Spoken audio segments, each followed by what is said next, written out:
Hello and welcome friends again. આપણે આજે English ગ્રામરના સેશનમાં એક બહુ અગત્યનો અને બહુ ઇન્ટરેસ્ટિંગ પણ એવો આ ટૉપિક આજે આપણે સમજવા જઈ રહ્યા છીએ. આ ટૉપિક વિશે મારે બહુ ઝાઝું કંઈ તમને ડિસ્ક્રિપ્શન આપવાની જરૂર એટલા માટે નહીં પડે કારણ કે you all know it very well. તમે એને બહુ સારી રીતે જાણો છો કારણ કે તમે બહુ બેઝિકલી એને અગાઉના ધોરણોમાં તમે એને બહુ સરસ રીતે શીખી ગયા છો. તેમ છતાં પણ જ્યારે આપણા 11th અને 12thના કોર્સમાં આ છે તો આપણો એવો પ્રયાસ અચૂક રહેશે કે જ્યાં ક્યાંય પણ અગાઉના સ્ટેન્ડર્ડ્સમાં આપણી કોઈ પણ કન્ફ્યુઝન રહી ગઈ હોય કે મિસકન્સેપ્શન રહી ગયું હોય તો એને આપણે આજે દૂર કરવાનો પ્રયત્ન કરશું. તો let's start our today's topic of English grammar. That's name is voice, right? Doer not important. Voice, active અને પેસિવ વોઇસ. આ ટોપિકને બધા તમે સારી રીતે આગલા ધોરણોમાં ભણી ગયા છો. એ એઝ અ ટોપિક પણ છે અને એઝ અ લેંગ્વેજ ફંક્શન પણ છે. જ્યારે લેંગ્વેજ ફંક્શન તરીકે તમને પૂછાશે ત્યારે એનું નામ હશે doer not important. It means કે કરતાં મહત્ત્વનો નથી. તો એઝ અ હોલ ટોપિક આપણે એને આજે સમજવા જઈ રહ્યા છીએ. ટોપિક આપણે એને સમજી લેશું પછી આપણે એને સેપરેટલી એક લેંગ્વેજ ફંક્શન તરીકે શીખવાની જરૂર નહીં રહે કારણ કે આપણે એટલું ડિટેલ્ડમાં એને સમજશું. બરાબર છે. તો શરૂઆત કરીએ આપણે આપણા વાક્યના પ્રકારથી. કોઈ પણ વાક્ય જે છે એને આપણે બે રીતે રજૂ કરી શકીએ. એક તો કે એ વાક્યને આપણે કાં તો એક્ટિવ ટોનમાં રજૂ કરી શકીએ અને નંબર 2 એને પેસિવ ટોનમાં રજૂ કરી શકીએ. હવે ક્યારે એક્ટિવ સેન્ટેન્સ યુઝ કરવું જોઈએ અને ક્યારે પેસિવ સેન્ટેન્સ યુઝ કરવું જોઈએ તો એને સમજવા માટે અહીંયા આપણે થોડા રૂલ્સ લખ્યા છે એને આપણે જરા સમજશું. Active as you know Gujarati very well કર્તરી વાક્ય રચના અને પેસિવ ઇટ્સ કોલ્ડ કર્મણી વાક્ય રચના. કર્તરી અને કર્મણી. તો આજે આપણે આ જે કન્સેપ્ટ આપણો છે એને બેઝિકલી સમજવાનો પ્રયત્ન કરીએ છીએ જેથી લોંગ ટર્મ સુધી આપણે જ્યારે પણ આ ટોપિકનો યુઝ કરવાનો થાય ત્યારે આપણને કોઈ કન્ફ્યુઝન ના રહે. બરાબર છે. તો હવે એક્ટિવ અને પેસિવ આ બે વોઇસ છે આપણી પાસે. ઇટ મીન્સ કે કોઈ પણ વાક્યને આપણે બે પ્રકારે રજૂ કરી શકશું, એક્ટિવ વોઇસમાં અથવા તો પેસિવ વોઇસમાં. તો જ્યારે આપણે કોઈ વાક્ય રજૂ કરતી વખતે કર્તા દર્શાવવો જરૂરી ન હોય ત્યારે પેસિવ વોઇસ વપરાય છે. મોસ્ટલી આપણા બધા સેન્ટેન્સીસ એક્ટિવમાં જ હોય છે અને એને આપણે બોલવામાં પણ મોસ્ટલી આપણે એક્ટિવ વોઇસનો જ વધારે યુઝ કરીએ છીએ.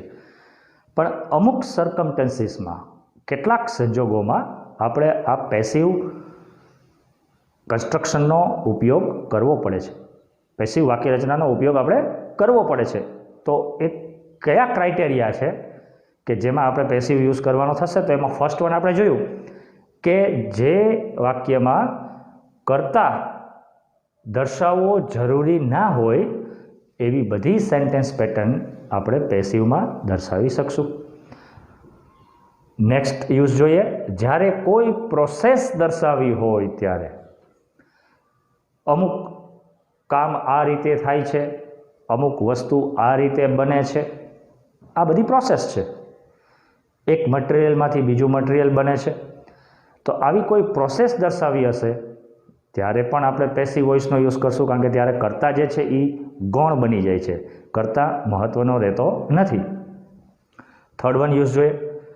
જ્યારે કરતાં ક્રિયા વધારે મહત્ત્વની હોય તેવું દર્શાવવું હોય ત્યારે પેસિવ વોઇસ વપરાય છે. આપણે જાણીએ છીએ કે આપણી સેન્ટેન્સ પેટર્નની અંદર કર્તા, કર્મ અને ક્રિયાપદ હોય છે. કર્તા આગળ પ્લેસ થાય છે એટલે નેચરલી એનું ઇમ્પોર્ટન્સ વધી જાય છે.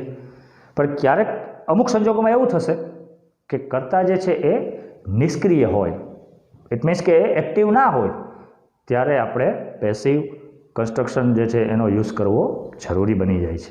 પ્લસ એટ ધેટ ટાઈમ આપણે કર્તાને ઇમ્પોર્ટન્સ ન આપતા ક્રિયાને વધારે ઇમ્પોર્ટન્સ આપવા માગતા હોઈએ છીએ, ત્યારે પેસિવ વોઇસ જે છે એ આપણે યુઝ કરવો જરૂરી છે.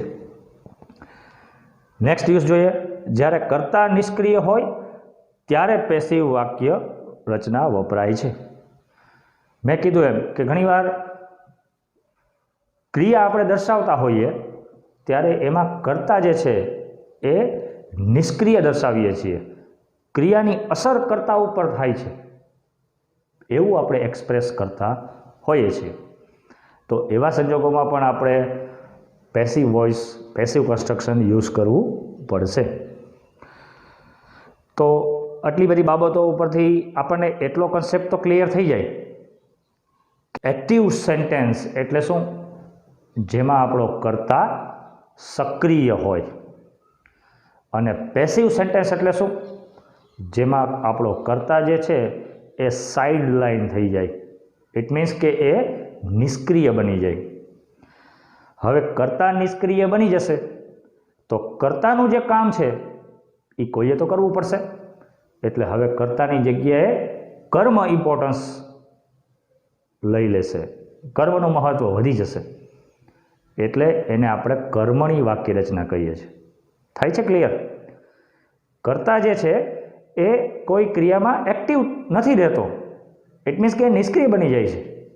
એટલે કર્મ એ એના સ્થાને આવી અને એનો રોલ જે છે એ પ્લે કરવો પડે છે. That is why it is called a passive construction. એટલા માટે આપણે એને પેસિવ વાક્ય રચના કહીએ છીએ. બરાબર છે?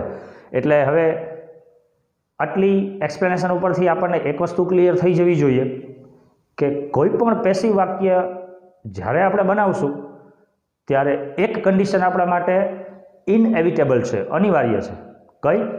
કે પેસિવ વોઇસ બનાવવા માટે વાક્યમાં કર્મ હોવો જરૂરી છે. બરાબર છે? કોઈ પણ વાક્યમાં કર્મ હશે તો જ આપણે એનું પેસિવ બનાવી શકશું. આ એક બહુ અનિવાર્ય બાબત છે. હવે આપણે આપણી સેન્ટેન્સ પેટર્નને ઓળખીએ છીએ કે એક્ટિવ વોઇસની અંદર સેન્ટેન્સ પેટર્ન કયા પ્રકારની હશે? તો વાક્યની સ્ટાર્ટિંગમાં સબ્જેક્ટ હશે, વર્બ હશે અને ઓબ્જેક્ટ હશે. બરાબર છે? હવે જ્યારે આપણે એને પેસિવમાં કન્વર્ટ કરશું ત્યારે જોજો બેયના રોલ ચેન્જ થવાને કારણે બંનેનું પ્લેસમેન્ટ પણ ચેન્જ થાય છે. કેવી રીતે? તો જો અહીંયા આપણે subject in the starting of the sentence લખ્યો હતો, ઓબ્જેક્ટ ઇન ધ લાસ્ટ લખ્યું હતું. હવે એ ઓબ્જેક્ટ જે છે એ સબ્જેક્ટના સ્થાને આવી જશે. Why? Because the subject is inactive. કર્તા જે છે એ કેવો બની જાય છે? નિષ્ક્રિય બની જાય છે. એટલે એ લાસ્ટમાં જતો રહે છે. એના બદલે એક્ટિવ કોણ થાય છે? ઇમ્પોર્ટન્સ કોને મળે છે? ઓબ્જેક્ટને. એટલે જેને ઇમ્પોર્ટન્સ મળે છે એ ક્યાં આવી જશે? In the starting of the sentence. એટલે ઓબ્જેક્ટ જે છે એ આપણી વાક્યની શરૂઆતમાં આવશે. પછી એક મેજર ચેન્જ આપણે અહીંયા જોઈએ છીએ.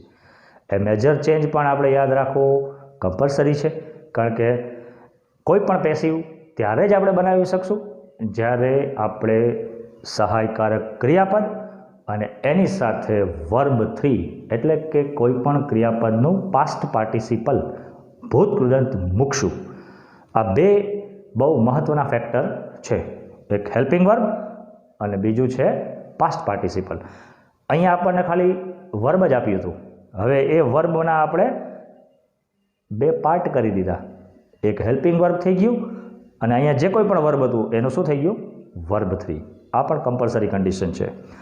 હવે જ્યાં ઓબ્જેક્ટનું સ્થાન હતું ત્યાં કોણ જતો રહેશે? સબ્જેક્ટ. બરાબર છે? એટલે તમને સેન્ટેન્સ પેટર્ન ઉપરથી પણ સમજાઈ જશે કે તમે શા માટે સબ્જેક્ટને પાછળ જવા દો છો અને શા માટે ઓબ્જેક્ટને આગળ લો છો. કારણ કે બંનેના રોલ્સ એ એક્સચેન્જ થઈ જાય છે.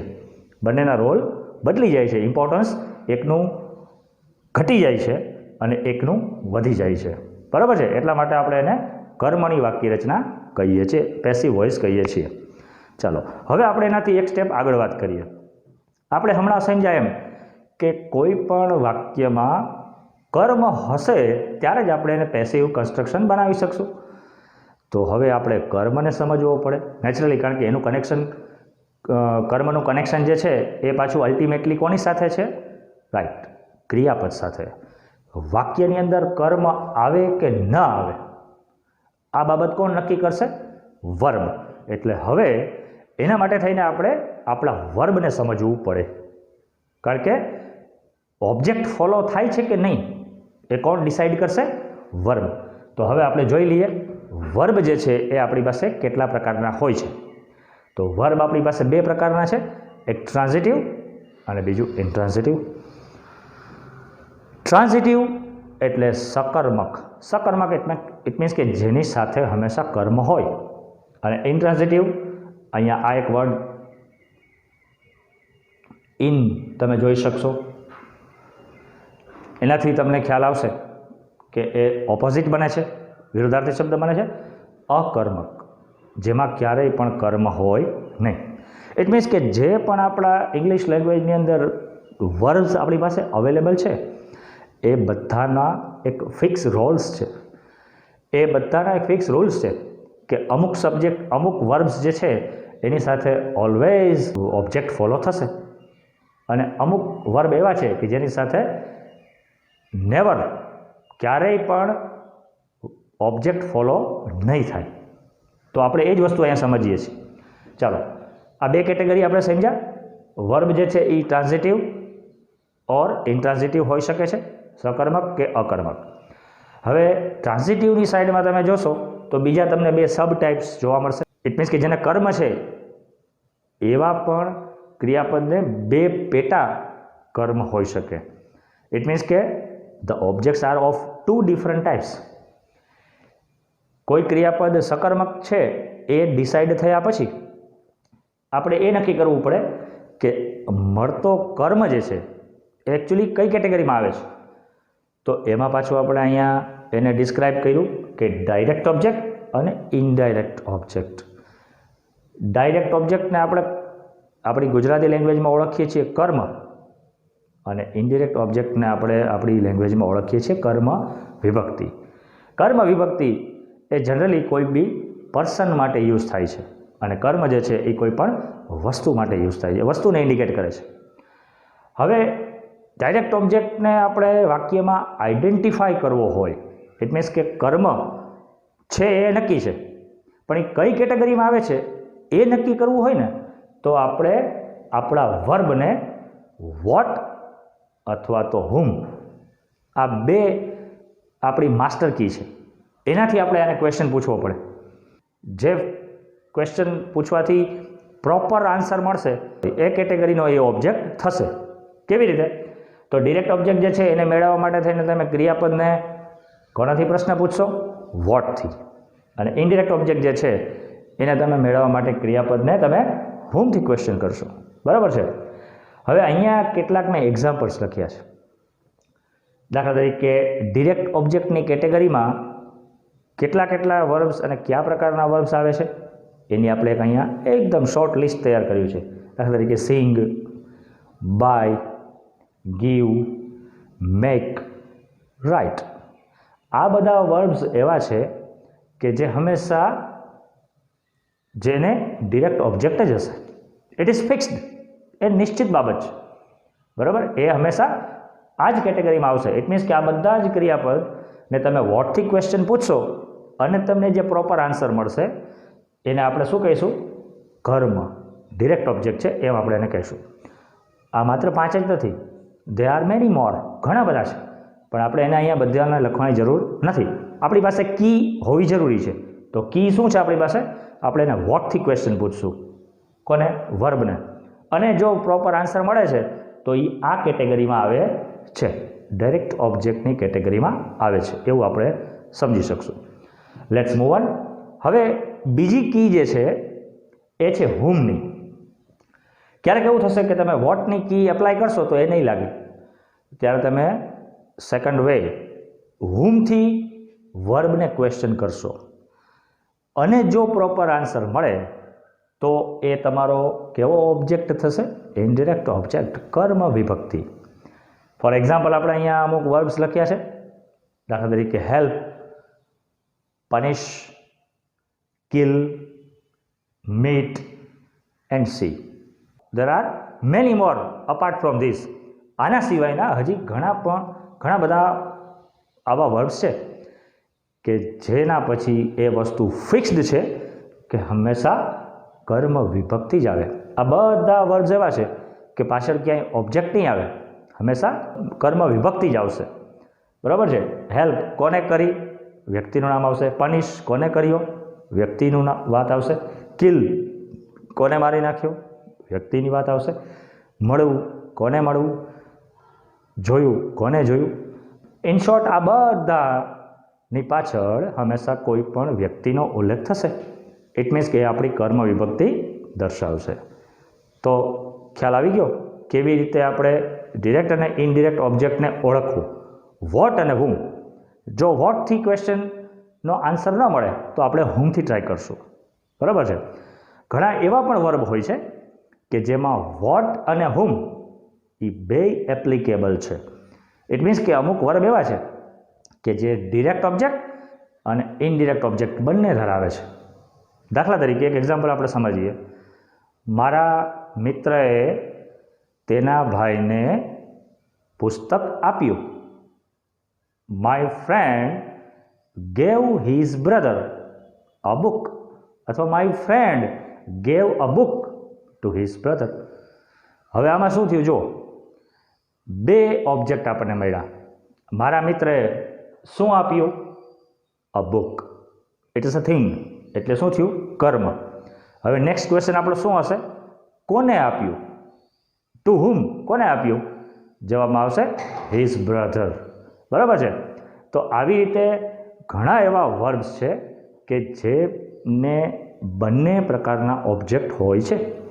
તો જ્યારે આવી રીતે હોય, આવી કન્ડિશન હોય કે બંને ઓબ્જેક્ટ હોય, ત્યારે આપણે કોઈ બી એક ઓબ્જેક્ટને લઈને આપણું પેસિવ કન્સ્ટ્રક્શન બનાવી શકશું. ત્યારે આપણી પાસે વધારે ફ્રીડમ હશે. બરાબર છે. અધરવાઇઝ આ બેમાંથી એક તો હોવું આપણી પાસે કમ્પલસરી બાબત છે. Okay, let's move forward. હવે ઇન્ટ્રાન્ઝિટિવ કેટેગરીમાં આવીએ. તો ઇન્ટ્રાન્ઝિટિવ કેટેગરી એટલે શું? તો કે અકર્મક ક્રિયાપદ that never has any kind of object. એને ક્યારેય કોઈ પણ પ્રકારનો કર્મ હોતો જ નથી. કર્મ છે કે નહીં એ કેમ નક્કી કરશું? આપણે આગળ શીખી ગયા મુજબ આ વર્બ જે છે એને આપણે વોટથી અથવા તો હુમથી ક્વેશ્ચન કરશું. જો જવાબ ન આવે તો ઇટ મીન્સ એ કેવું વર્બ છે? ઇન્ટ્રાન્ઝિટિવ. બરાબર છે. હવે એની અંદર પણ આપણે અમુક એક્ઝામ્પલ્સ લખ્યા છે એની કેટેગરીના. હજી પણ આ સિવાયના ઘણા બધા વર્બ્સ જે છે એ આમાં ઇન્ક્લુડ છે. પણ અહીંયા આપણે સમજણ માટે આટલા વર્બ લખ્યા છે. સ્લીપ સૂવું, ફોલ પડી જવું, જમ્પ કૂદકો મારવો, સીટ બેસવું, રન દોડવું. આ બધા જ વર્બ જે છે એની પાછળ ક્યારેય ઓબ્જેક્ટ અથવા તો ઇનડિરેક્ટ ઓબ્જેક્ટ પોસિબલ નથી.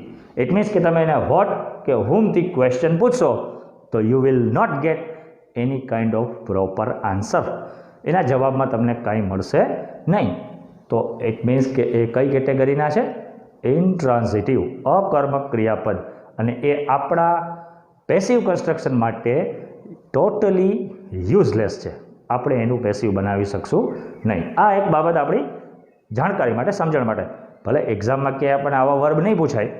બરાબર. ઇટ મીન્સ કે ઇન્ટ્રાન્ઝિટિવ હોય અને પેસિવ બનાવવાનું હોય, દેટ ઇઝ નોટ પોસિબલ. એ પૂછાશે જ નહીં. પણ આપણને એ ખબર હોવી જોઈએ કે કેવા વર્બ્સ જે છે એનું પેસિવ બનશે, કેવા વર્બ્સ જે છે એનું પેસિવ નહીં બને. બરાબર છે. તો આજે આપણે એક્ટિવ અને પેસિવ વોઇસની બેઝિક થિયરી સમજવાનો પ્રયત્ન કર્યો, જેની અંદર આપણે ક્યારે એક્ટિવ અને ક્યારે પેસિવ કન્સ્ટ્રક્શનનો ઉપયોગ થાય છે એને પહેલાં જોયું કે વાક્યમાં કર્તાની જરૂર ન હોય રજૂ કરવાની ત્યારે પેસિવ કન્સ્ટ્રક્શન વપરાય. કોઈ પ્રક્રિયા દર્શાવવી હોય ત્યારે પેસિવ વપરાય. કોઈ કરતાં ક્રિયા મહત્ત્વની છે તેવું દર્શાવવું હોય, અથવા તો જ્યારે કર્મ જે છે એ મહત્ત્વનો હોય, ઇટ મીન્સ કે કર્તા નિષ્ક્રિય બની જતો હોય, ત્યારે પણ પેસિવ કન્સ્ટ્રક્શન યુઝફુલ છે. પેસિવ વોઇસ બનાવવા માટે થઈને એની પ્રાઇમરી કન્ડિશન એ છે કે વાક્યમાં કર્મ હોવો જરૂરી છે. કર્મ કયા પ્રકારના હોય છે એ આપણે સમજી લીધું.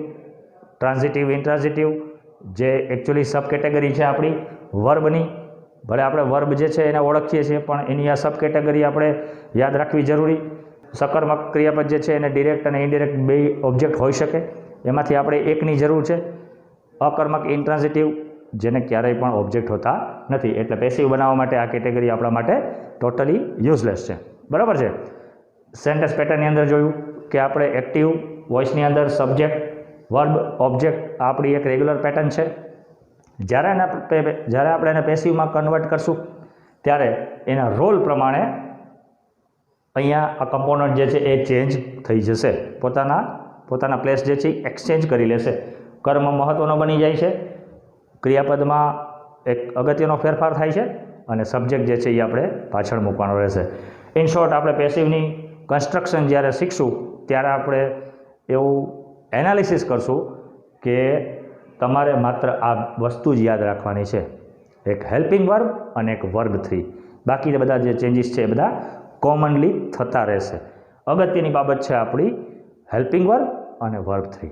બરાબર છે. આજના આપણા આ સેશનને આપણે અહીંયા જ પૂર્ણ કરીએ છીએ, જેની અંદર આપણે એક્ટિવ અને passive voice as a whole grammar topic અને એક લેંગ્વેજ ફંક્શન તરીકે એક્ટિવ અને પેસિવ વોઇસને થિયરેટિકલી સમજવાનો પ્રયત્ન કર્યો. એનું એક બેઝિક કન્સેપ્ટ ક્લિયર કરવાનો પ્રયત્ન કર્યો.